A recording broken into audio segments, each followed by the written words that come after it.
Salut tout le monde, c'est Ginji, on se retrouve pour le premier GinJDR de l'année. On va parler dans cette rubrique de jeu de rôle d'une question qui est selon moi importante et on va en rajouter une supplémentaire puisqu'on va parler en fait ça sera une vidéo écho concernant une vidéo qu'avait fait François le temps d'achat de JDR des 30 sur une réflexion que s'était posée quelqu'un en anglais, c'était est-ce que les joueurs de D&D sont stupides? Je traduis le titre. Mais par contre, ce qu'on va faire, c'est qu'on va se poser la question, est-ce que les joueurs de jeux de rôle, dans leur ensemble, sont devenus plus stupides? Est-ce que finalement les jeux sont devenus beaucoup trop simples? Ou est-ce que les joueurs, finalement, sont moins capables qu'auparavant?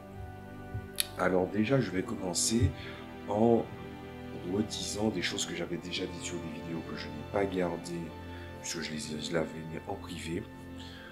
J'avais regardé un podcast du podcast de la cellule, ou plutôt j'avais écouté un podcast de la cellule concernant Donjons et Dragons 5e édition et sur Magic, et ils étaient arrivés à la conclusion que ces jeux étaient vieillissants, alors que tous les arguments qu'ils avaient avancés me laissaient entendre que non. Les jeux de cartes ne vieillissent pas plus que les jeux de rôle ne vieillissent. En fait, il faut bien garder cette nuance, ça va être très très important. Un jeu de rôle est la succession d'autres jeux de rôle et d'autres jeux de rôle lui succéderont. Ça ne veut pas dire que le jeu sera vieillissant. Ça veut dire qu'il est sorti à un point donné, à proposer une expérience à un point donné, avec ses réflexions, les réflexions de l'auteur, de son envie de jouer, de sa façon de présenter le système, sa façon de faire, quelle expérience il avait envie de simuler. Si possible, et ça arrive de plus en plus souvent, puisque les gens veulent souvent jouer de l'action-aventure, ils vont garder trace de ce qu'ils ont vu et joué auparavant, prendre ça en compte pour concevoir leur jeu, et les jeux qui lui succéderont pourront ou ne pourront pas garder un héritage de ce que le jeu a produit. Le jeu de rôle et les jeux de cartes ne vieillissent pas. Un jeu de cartes peut passer à une étape qui va finir par déplaire ou mettre la mécanique de trop, ça on peut dire. Mais vieillir, non. Il ne vieillira pas. Donc tout ceci étant dit, c'est que concernant les joueurs de jeux de rôle, est-ce que les joueurs de jeux de rôle sont moins intelligents qu'avant? Est-ce qu'ils sont plus stupides en fait? Je ne pense pas. Il y avait une époque où j'avais des joueurs qui sont restés vraiment très très peu de temps à la table, où c'était des gens qui étaient brillants, mais que les mécaniques de jeu de rôle, l'assimilation était compliquée. Est-ce que c'est parce qu'il y avait trop de règles? Ou est-ce que parce que la compréhension des règles était... l'assimilation était lente? Je pense que c'était un peu des deux, et pour certains, c'était un de manière exagérée, l'autre de manière exagérée. Alors, est-ce que les joueurs de jeux de rôle sont devenus plus simples ou ont des goûts plus simples? Non plus. Puisque les jeux de rôle sont arrivés au même stade que les jeux vidéo. Je vais devoir m'expliquer. Alors, pour expliquer les choses très clairement, j'avais eu cette conversation-là il y a déjà plusieurs jours avec des amis et avec mon frère. Et je parlais des jeux vidéo dans le cas présent. Et j'étais arrivé à une conclusion. C'était très très difficile de fédérer de nos jours les gens autour d'un jeu vidéo spécifique ou de jeux vidéo spécifiques. Quand il y avait très très peu de jeux de rôle, ou plutôt de jeux vidéo, excusez-moi, lapsus, ce qui s'était passé, c'était que on avait plus ou moins les mêmes jeux qui fonctionnaient, puisqu'il y avait moins de jeux, et du coup, la masse de jeux, on va dire, qui était moyen ou inconséquent, tout ça, étaient des pépites à découvrir que tout le monde n'avait pas découvert. Vous voyez un petit peu comment ça fonctionne. Mais il s'est passé un truc, c'est que les différents genres de jeux se sont démocratisés au fur et à mesure du temps. Les profils ont évolué vis-à-vis du temps aussi. L'ergonomie aussi. Je rappelle que l'écran partagé était une bonne approche pour le multijoueur et c'est dommage que ça ait disparu, mais malheureusement ça a disparu. Pas totalement, mais ça commence à disparaître vraiment. Et puis après, il y a des grandes expériences, c'est-à-dire des grandes découvertes dans le jeu, dans le jeu vidéo, excusez-moi, où maintenant il y a un grand jeu qui fait une révolution ou qui se popularise. Et quand un nouveau genre est créé, des tas de copies merdiques ou de reprises du système mais en plus merdique arrivent. Et dans le tas après, arrivent des gens qui sont de véritables héritiers parce qu'ils apportent leur pierre à l'édifice. Voilà. Le jeu de rôle, c'est pareil. Le jeu de rôle, je rappelle là quand même ce que c'était avant. Le jeu de rôle, au début, ça ressemblait plus ou moins à du wargame. Puis ensuite, ce sont des gens qui y ont réfléchi, qui se sont dit et ouais, mais si on faisait en sorte qu'on jouait qu'un seul personnage et on imaginait interpréter les personnages. Le jeu de rôle est né à peu près comme ça. Je grossis le trait pour ne pas perdre tout le monde. Mais ce qui s'est passé, c'est que par rapport à ceux qui possédaient le livre, c'était souvent un individu qui avait de nombreux livres. Et il proposait différentes expériences. Ce qui faisait que les livres n'étaient pas très répandus. Et même que le meneur de jeu pouvait avoir certains écarts, un petit peu comme le gamin un peu riche qui est passé au magasin de sport acheter un vrai ballon de football, et que quand il est dans une équipe qui est nulle, il prend le ballon pour rentrer chez lui. J'avais déjà utilisé cette image, je la réutilise. Sauf que maintenant, ça a changé. Ça a changé parce qu'il y a différentes expériences de jeu. Voilà, si on parle des années 90, là, où il y avait Donjons et Dragons, ensuite on a rajouté Rollmaster, puis RuneQuest, puis tout ça, sachant que RuneQuest ça date quand même, l'Appel de Cthulhu, pareil, Vampire la Mascarade, tous ces jeux-là. Et puis ensuite, il s'est passé un truc. C'est que il y a eu cette arrivée de ce qu'on appelle l'Open Game Licence concernant Donjons et Dragons. Et l'Open Game Licence a changé beaucoup de choses. Parce que ça permettait aux gens d'avoir la propre interprétation de leur système et donc de mieux le recalibrer. Si la chose n'est pas cassée, s'il s'agissait de la modifier, il le pouvait. C'est pour ça qu'on a eu autant de trucs autour de l'Open Game Licence, autant d'incidents. Et c'est pour ça que je l'ai ardemment défendu alors que je ne joue pas à Donjons et Dragons. La licence qui permet de reprendre le système et de pouvoir essayer d'interpréter la propre chose faisait du bien.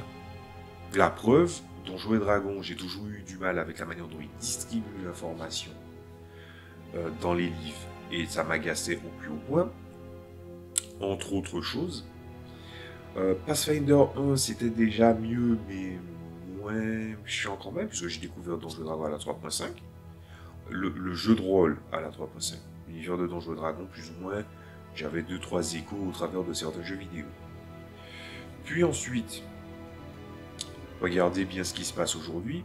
La plupart des jeux de rôle du commerce que j'ai conseillés, ou que j'apprécie, ou dont je vais parler probablement sur la chaîne, de manière plus détaillée pour vous montrer différentes expériences de jeu, c'est des jeux de chez Green Ronin qui sont tous des héritiers de la 3.5 d'une certaine façon. Voilà, quand je ne parle pas évidemment de l'EW System de luxe, qui est un très bon héritier de la 3.5 aussi, je vous renvoie à la vidéo des jeux qui ont été produits sous l'Open Game Licence 1.0. Elle date de quelques mois, mais je pense qu'elle est encore viable, voilà, je l'ai réécoutée à plusieurs reprises. Et à partir de là, l'étape suivante, c'était l'arrivée du numérique, les livres beaucoup plus accessibles, Surtout qu'il y avait des maisons, par exemple en France, il y avait aussi le fait qu'il y avait des maisons d'édition qui avaient les droits de tel ou tel jeu, mais la maison d'édition, elle a fermé. Donc du coup, les gens avaient la version imprimée, ils scannaient les trucs et puis ils les reliaient dans un PDF. Et d'où le fait que je dis souvent, des jeux de rôle, tu peux en trouver par terre, si tu, par terre sur le net, si tu en as envie. Voilà. Et du coup, qu'est-ce qui s'est passé? Il y a eu plus de genres de jeux de rôle, plus de registres. Il y a des titres de leur registre de genre, on va dire, narratif, qui se sont démocratisés. Donc, ça a intéressé certaines personnes à aller dans une direction ou dans l'autre. Par exemple, il y a des choses qui m'ont échappé. Par exemple, je ne connaissais pas l'existence de Traveler. Et là, je suis en train de redécouvrir un peu de loin Traveler. Je me tâte. J'ai d'autres jeux à vous montrer et à traiter et à en parler. Donc, on va garder ça de côté. Et ce qui s'est passé, c'est qu'il y a la démocratisation. Du coup, le numérique nous permettait d'avoir finalement accessibles les jeux de rôle dans de nombreux supports, c'est-à-dire sur des écrans de PC, des écrans de portable, des tablettes, des Kindle, voilà. On a eu un peu de tout ça. Donc c'était une bonne chose. Mais il y a eu un effet, une espèce de revers de la médaille. Beaucoup plus de gens pouvaient produire des jeux de rôle à partir de l'Open Game License et créer même leur propre interprétation du jeu de licence. Et d'autres jeux reprenaient certaines idées, d'autres jeux de rôle, pour en hériter et proposer leur expérience. J'avais parlé récemment de Brigandine, je vous renvoie aux vidéos que j'ai faites concernant Brigandine. Même si je trouve que je voulais peut-être gagner à la refaire à nouveau, mais chaque chose en son temps. Surtout qu'il y a la seconde édition qui va bientôt arriver. Ensuite, il y a aussi le fait que qui dit plus de registres, plus de systèmes, plus d'approches de jeu, veut dire aussi plus de gens fictifs, plus de joueurs qui commencent à savoir ce qu'ils veulent consommer et veulent une expérience qui est calibrée. Tout n'est pas évidemment une question d'argent par rapport aux livres ou ce genre de choses. C'est juste que, évidemment, il y a des gens qui créent leur propre système, mais pour créer un système de jeu de rôle, il faut au moins comprendre l'essence de ce qu'est un jeu de rôle. Autrement, tu fais un espèce de jeu dirigiste où tu laisses les gens aller dans un train fantôme, où ils n'ont aucune conséquence, tu en laisses juste l'illusion. Oui, c'était une petite manchette, voilà, comme ça, mais au moins c'est dit. Donc, est-ce qu'on peut dire que les joueurs sont devenus plus stupides, ou moins intelligents, ou moins vifs? Peut-être qu'ils ont juste pas envie de jouer des jeux que l'on qualifie de crunchy, c'est-à-dire des jeux qui ont un système très dense, une latitude qui augmente énormément avec les ajouts, ou encore les perspectives d'univers nombreux qui viennent à modifier des fois dans les settings certaines règles. Peut-être que les gens ont envie de jouer plus simple. Et puis on arrive évidemment à l'étape des Kickstarter ou ce genre de choses-là, qui a permis de faire découvrir certains jeux, de monter certains projets. On a des livres en tout genre, et on peut aussi jouer du jeu de rôle en proposant une expérience spécifique.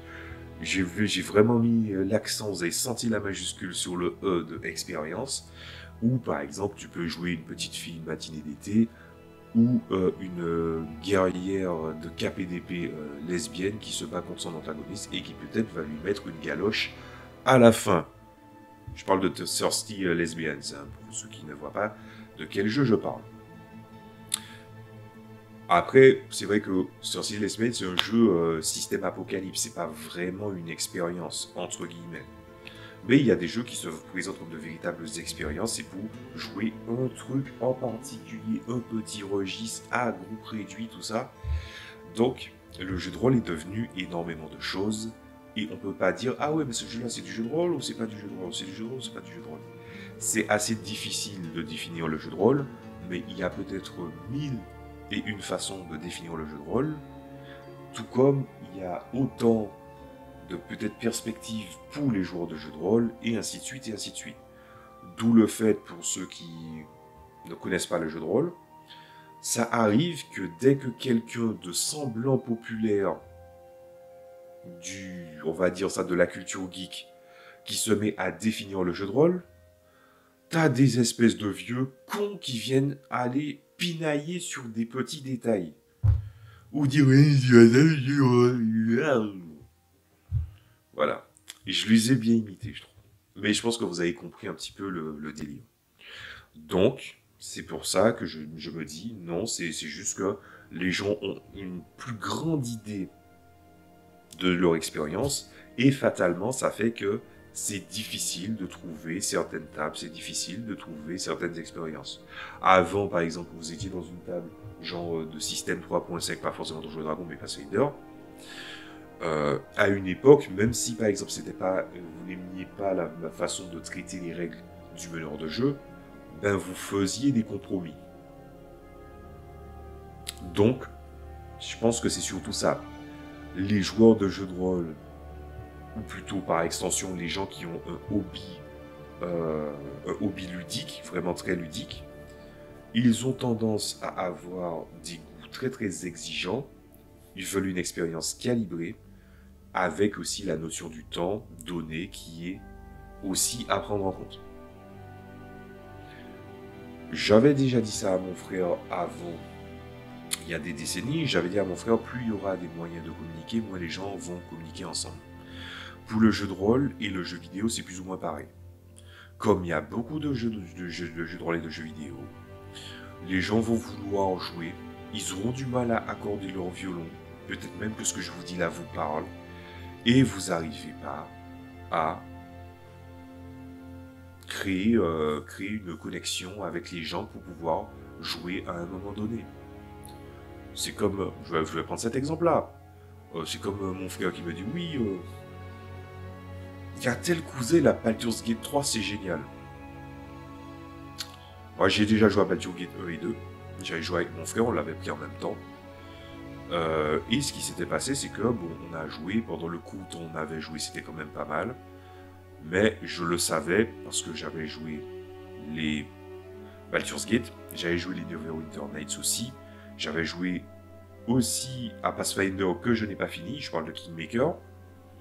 Après avoir joué à tous ces jeux-là, je me suis dit, trouver des gens avec qui jouer en multi, c'est pas possible. C'est comme se réunir pour une partie de... Comment ça s'appelle? Une partie de Civilization 5, par exemple. Je connais beaucoup de gens qui ont Civilization 5, mais très peu, on est très peu à débloquer du temps pour pouvoir y arriver. Je me compte dedans, hein, évidemment. Donc, ce qui se passe, c'est que on est moins patient parce qu'on cherche une certaine expérience. D'où le fait que je rajoute une question supplémentaire. Est-ce que les joueurs de jeux de rôle sont devenus moins empathiques? Je ne pense pas non plus. Je pense que oui, il y a un rapport où les joueurs ont appris à renouer avec leur égoïsme, parce que c'est vrai que certains hobbies coûtent du temps, que ce soit le wargame, le jeu de rôle, le jeu vidéo, vis-à-vis de nos obligations. Voilà, on peut clairement dire ça comme ça. Mais là où je pense qu'il y a un problème, entre guillemets, sur est-ce que la personne, les joueurs de jeux de rôle pouvaient être empathiques, est-ce qu'ils peuvent l'être ou est-ce qu'ils le sont? Je ne crois pas ça un seul instant. Et ça, pour ça, il faut le remettre dans le contexte. Alors, je vais en parler rapidement. C'est que j'avais vu une vidéo de quelqu'un qui avait, qui avait parlé de jeux de rôle. Je crois que c'était sur une chaîne qui s'appelle TV Liberté, c'était Greg Tabibian, de la chaîne Je suis pas content. Une chaîne que je suis d'ailleurs, depuis quand même pas mal de temps. J'aime bien ce qu'il fait et j'aime bien aussi ce qu'il invite. Voilà. Le fait est que je crois que c'est la seule fois où je l'ai vu, puisqu'il avait parlé il y a quelques mois de jeux de rôle. Je crois que c'est la seule vidéo où il a fait un 0 pointé. C'est-à-dire que pas une seule chose de ce qu'il avait dit était vrai. Ça ne veut pas dire qu'il a menti. Ça veut dire que soit il a lu le truc, il a vu, il a entendu des trucs, il a entendu des trucs selon l'interprétation d'autres personnes, ce qui me surprendrait pas. Et du coup, il est allé recracher ça sans aller vérifier. Ce qui est possible, il faut faire très très gaffe. Il suffit que des gens te disent quelque chose, pendant très longtemps, tu entends des choses ça et là, comme tu discutes avec énormément de personnes, tu te dis c'est toi qui as cherché, mais en fait c'est pas toi qui as cherché, pas parce que tu as une volonté de mentir ou de ne pas approprier les mots et de ne pas rendre assise dans sa salade, c'est juste que au fur et à mesure du temps, tu finis par te dire ah oui mais c'est vrai qu'il y a ça. Ou la seconde solution, il a lu des trucs, mais il les a lus en diagonale. Mais en tout cas, pas une seule chose était vraie. Mais il y a un truc dans le cas présent de ce que je vous explique qui va être important. C'est quand il parlait des créatures, genre les orques, les elfes, tout ça. Et c'est vrai que les orques, les elfes, on te donnait les pires adjectifs, ils faisaient les pays les plus sales qui existent. Mais là où justement je dis spécifiquement pour cette partie-là qu'elle est inexacte, c'est que les choses ont changé. L'empathie a changé de camp dans le milieu du jeu de rôle. Avant, il n'y en avait pas des masses dans la mesure où c'était une masse de compromis et une personne qui avait un livre et qui pouvait à n'importe quel moment dire je te vire de la table ou machin. Ça, on peut pas l'enlever. Par contre, il s'est passé un truc à la fin des années 90 et début 2000 où les gens se disaient ouais, mais si j'ai envie de jouer un orc et pas un demi-orc, ou si j'ai envie de jouer un elfe noir. Par exemple, quand je découvrais le jeu de rôle, j'avais lu des récits des gens qui te disaient ils avaient envie de jouer des elfes noirs dans Warhammer. Moi, j'ai trouvé ça très étrange parce que je ne l'avais pas vu dans la liste. Et puis après, quand j'ai vu que j'avais d'autres extensions qui te montraient les elfes noirs, comment les créer. Donc, s'ils avaient un profil pour être créés, donc ça veut dire qu'ils étaient potentiellement jouables. Je sais pas c'est quel livre de la première édition, mais bon. Je pense qu'on me l'indiquera à un moment. Ben, ce qui s'est passé, c'est que les gens ont envie de jouer des espèces qui sont présentées comme mauvaises. Et pour moi, c'est un changement dans l'empathie, parce que quand un adversaire est en face de toi, tu l'appelles un monstre. C'est le jeu vidéo qui a posé ça, et le jeu de rôle aussi. Un truc est en face, c'est un monstre. Il n'est pas jouable, c'est un monstre. Il a beau être sentient, c'est un monstre. C'était comme ça que c'était avant. Les orques, c'était des brutes. Les elfes, ce sont des espèces d'esclavagistes pourris, machin. C'était aussi bête que ça. Toute espèce est capable du pire comme du meilleur, mais on va dire la bonne morale était du côté des joueurs et du côté des PNJ qui étaient des gentils. Les méchants sont déshumanisés, c'était des monstres. À la fin des années 90, début 2000, les gens ont commencé à se questionner et ils se sont même pas questionnés en vrai. Ils se sont dit, est-ce que on pourrait pas jouer ces trucs-là, quitte à ce qu'ils soient différents des gens de son espèce? Parce que apparemment maintenant la différence est une célébration. Et ce qui s'est passé, c'est que maintenant on arrive où les jeux de rôle TTRPG les plus modernes ont viré l'appellation demi-elfe, demi-orc, qui moi me posait déjà problème. Hein. Parce que franchement c'était un truc sans nom. Donc ça veut dire que en fait pourquoi ça me posait problème, on va essayer de faire une petite parenthèse dessus. Pourquoi ça me dérangeait, c'est parce que je me disais qu'il y a toujours eu une espèce de règle officieuse et sous-jacente dans les jeux de rôle ou dans les univers de fiction, où quand deux espèces sont sentientes, ils peuvent avoir une descendance viable. C'est vraiment les gens qui étaient dans cette espèce de volonté, excusez-moi, un peu superficielle de dire « Ah oui, mais cette espèce, elle n'est pas vraiment compatible avec celle-là, non. » La majorité, la norme, c'est que deux espèces sont sentientes, ils peuvent avoir une descendance ensemble. C'était une règle bizarre, mais c'est une règle qui rappelle et qui ramène à l'altérité dans les jeux de rôle. Le fait que les espèces sont toujours sentientes avec un regard humain similaire au nôtre, et avec certaines exagérations de la facette humaine. C'est ce que sont la majorité des espèces sentientes dans les jeux de rôle ou dans les fictions en général. Donc, avec les demi qui sont virés et remplacés par le métissage, ah ben du coup, je pense que ça c'était un très très bon début d'empathie. Et puis évidemment, on va parler de la notion d'inclusivité, où les joueurs de jeux de rôle ont décidé d'accueillir plus de personnes. Tout en sachant que je le rappelle, que quoi qu'il arrive, je suis vraiment contre la discrimination au niveau de l'orientation sexuelle, l'expression sexuelle, la race, machin. Je suis contre toutes les discriminations. Et je dis toujours que il n'y a aucune raison de refouler les gens à l'entrée par rapport à ces critères-là. Si tu n'apprécies pas une personne, ou bien que tu la trouves chiante, ouais, tu vas pas la mettre à ta table, ça c'est évident. Ouais, c'est pas un critère de discrimination, ça veut vraiment dire, si une personne, elle ne te plaît pas, tu ne la feras pas venir à ta table. C'est aussi simple que ça. Après, au lieu d'une considération de petitesse, genre la couleur de peau, ou même l'orientation sexuelle, tout ça, franchement, ne tombez pas dans ce genre de truc-là. Par contre, en fait, ça, de toutes les façons, quoi qu'il arrive, vous refoulerez à l'entrée certaines personnes. Parce qu'à partir du moment où vous allez dire vous allez jouer tel jeu, telle expérience, ça ne conviendra pas à certaines personnes. Il y aura peut-être des plus curieux qui vont vouloir tester.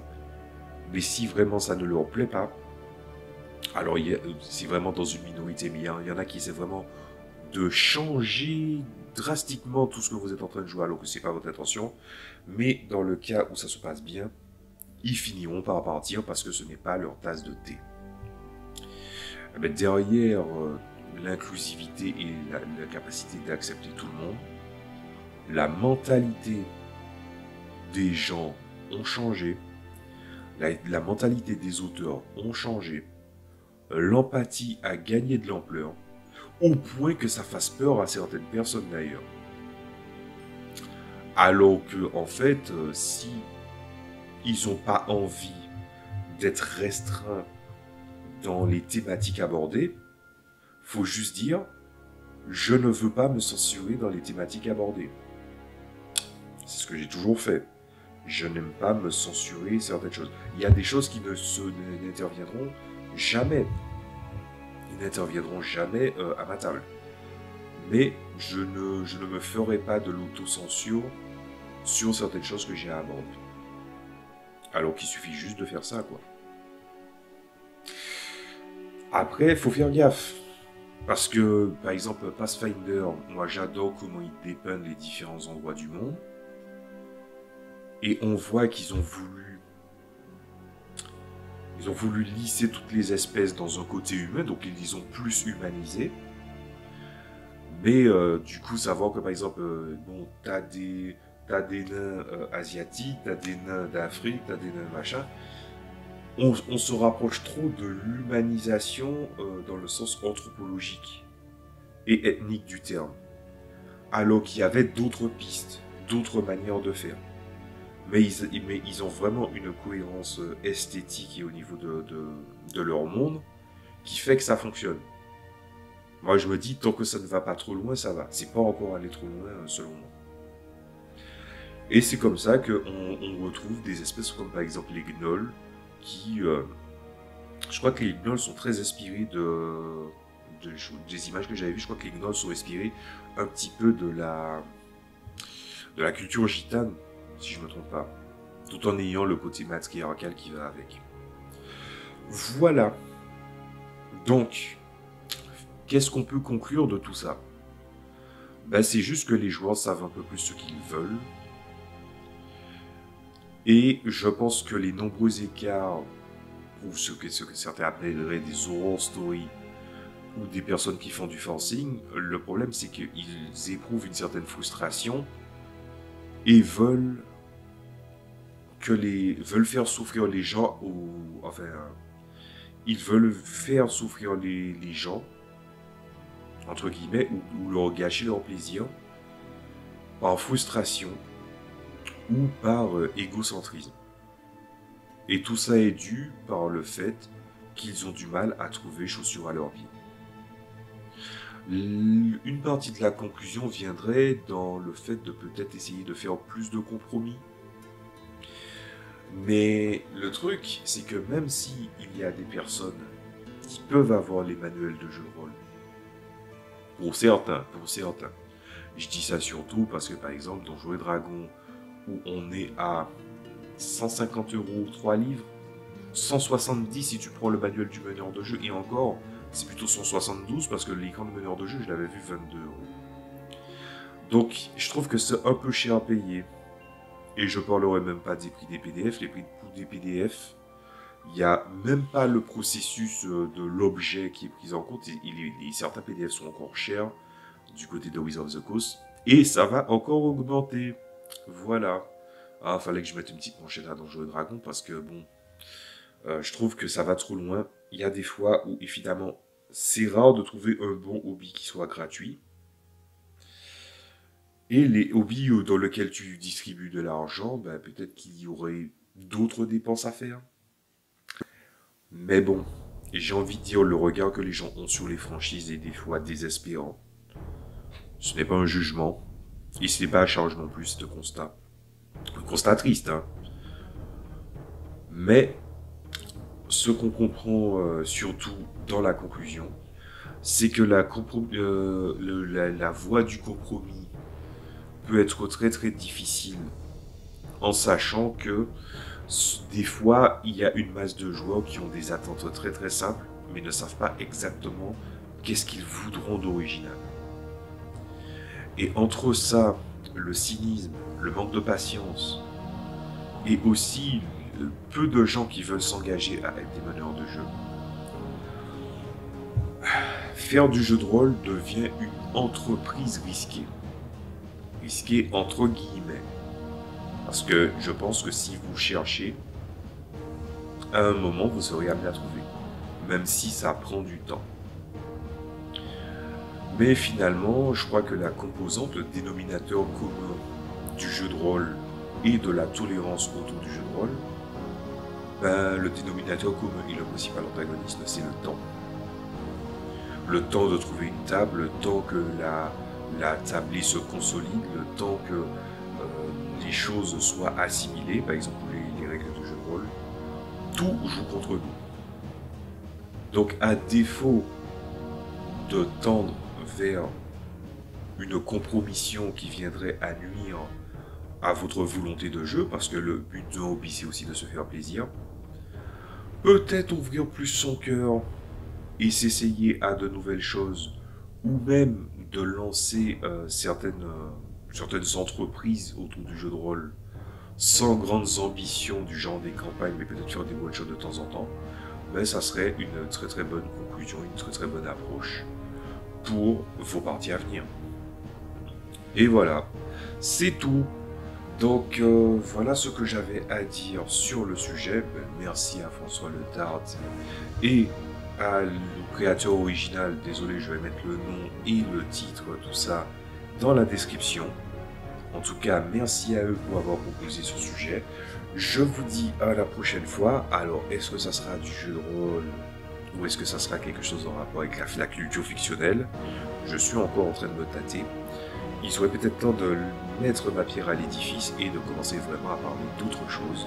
Si vous êtes habitué à mes vidéos autour du jeu de rôle, je vous conseille de le regarder aussi, puisque qui dit culture fictionnelle veut dire que ça concerne aussi le jeu de rôle d'une certaine façon. Et penser la narration ou le genre fictif qui y est attaché permet aussi d'apporter de nouvelles expériences en jeu et peut-être enrichir sa perspective. Donc je vais juste vous dire à la prochaine fois. Laissez des appréciations, c'est très très important, surtout ces temps-ci. Je vous dis à la prochaine fois. Salut à tous.